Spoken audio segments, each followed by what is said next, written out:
Also bundled into my GWR freight set present with the 1981 Ticket to Ride Hornby Railways catalogue and fold out poster and 1979 price list was a 1979 5th edition track plans catalogue. So we're going to have a look through this and see what we've got in here. So straight away, look, there's father and son fiddling. They've made this beautiful layout. So there's a nice bit of design there. Straight away gives you the ideal, the dream. Okay, so your first page, a little bit of bump and an index, and then you move on to this picture. So, you know, so much to think about. So for example, I've got one of those. I've got that engine, two of those coaches. I've got that engine. That's the Duchess of Sutherland, 462 Coronation Class Duchess. That's obviously the GWR 101 tank. I've got this. I've got one of those. I've got some track. Oh, it just allows you to dream. Going in a bit closer shows you that you can build up your stations nicely. You can have a turntable. Always fancied one of those. You can make your marshalling yards and all sorts. And I had one of those little coning stages too. So it's kind of also gives you a bit of an idea of the brochure thing. So this shows you the different types of track and parts of track you can get, how to pin it down, how to make it look a bit more realistic, different individual pieces. You know, the different points and crossings you can have, how to make things complex, and then some ideas of how you can fit it all together. And of course, we're showing the accessories. So I had one of those. I had the home signal. I've since got some of those. I've got some of those on the way. Never had that.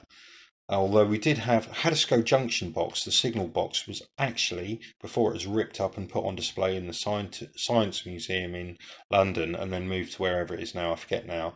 That was actually on a piece of marshland that my father bought a few years afterwards for grazing his cattle, 4 1/3 acres. The concrete kind of blocks that it stood on are still there. I had the level crossing. I got these a little bit later. I've got some of these and some of those, the piers and the inclined piers and the high level ones. Buffer stops, obviously. Straight platforms, waiting rooms. Didn't have the booking hall, wanted it. I've got the engine shed, had a good shed at the time. That was one of the contemporaries. Water tower I don't have, but I have the die cast water cranes. My brother had this buffer stop. Anyway, this gives you an idea of how you can lay things out into a line. You've got your lever switches and your power controllers. Then it comes on to the plans. So starts off quite simple. Okay, you know, your initial kind of like oval going into an inner loop is quite nice. You're crossing. Then you've got a loop with a siding, passing loop and siding, and then it becomes more and more complex as you go through.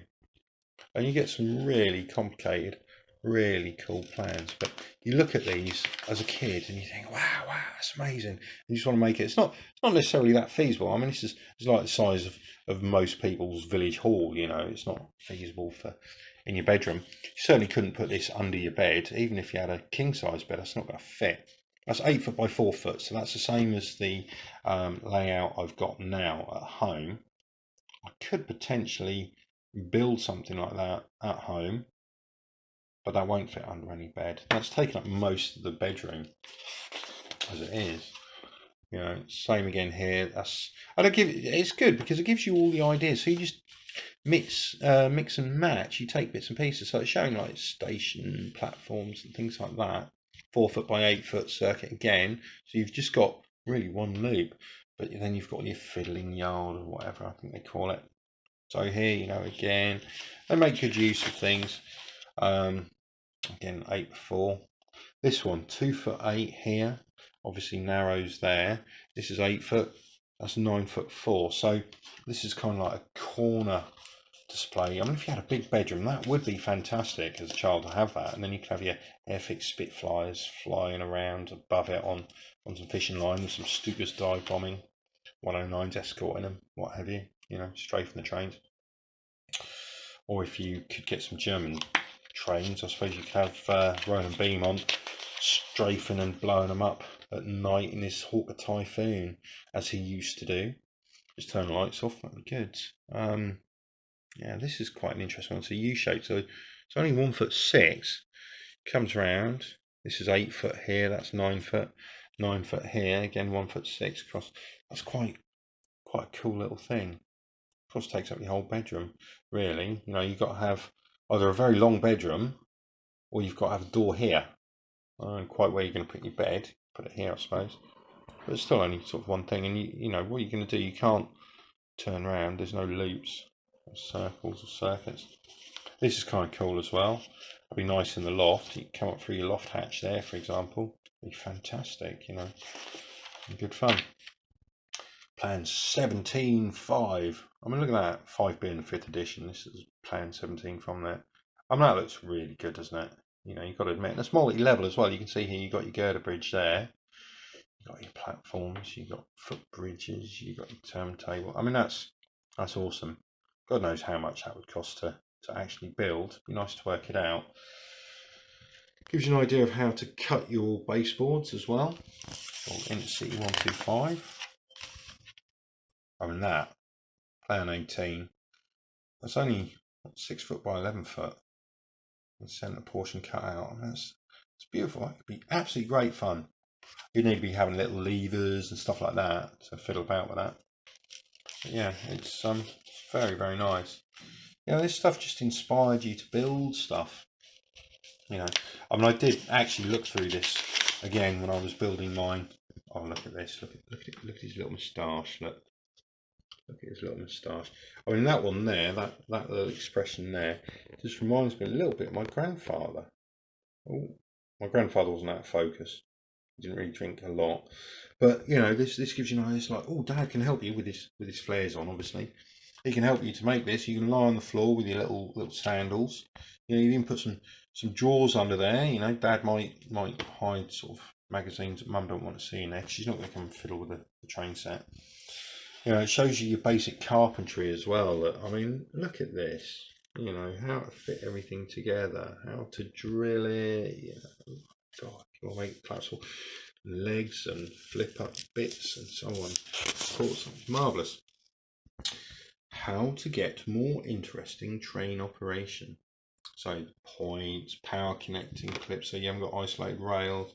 You have it like this coming off in there in the middle, and loops, and you know, you've really got all the information you need there. Mentions a flexible track as well, you know, and then how to use flexible track, how to mount stuff, how to put onto the foam ballasting, how to fit it onto the piers. You know, all sorts of loads of information. You know, underlay, I mean, for the foam ballasting. Gives you a little bit of an idea about buildings, people. I mean, that says to add realism and atmosphere, but quite frankly, the Hornby buildings always look like toys. There's some people, some trees, but there's a grown man playing with his train set.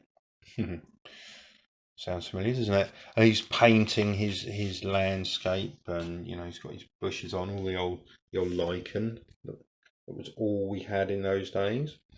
You know, you could buy that from the model shop. You still can. Bit of relief from plaster and papier-mâché and so on.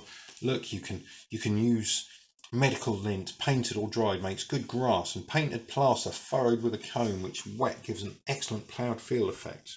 Okay. You know, the backdrops, making rocky cliffs out of cork, and then you've got all this information. So it gives you, you know, for example, if you wanted to go for Plan 5 from Edition 5, which is page 12, tells you how much you need of each piece of track, and then if you wanted to add the buildings and accessories and so on. So it's, you know, it's really quite good. It's quite a complex, specialised thing. So on the back here, just shows more track and gives the national address. Says it's R160 from 1979, Hornby Hobbies in Margate and Kent. And that is your 5th edition 1979 track plans booklet.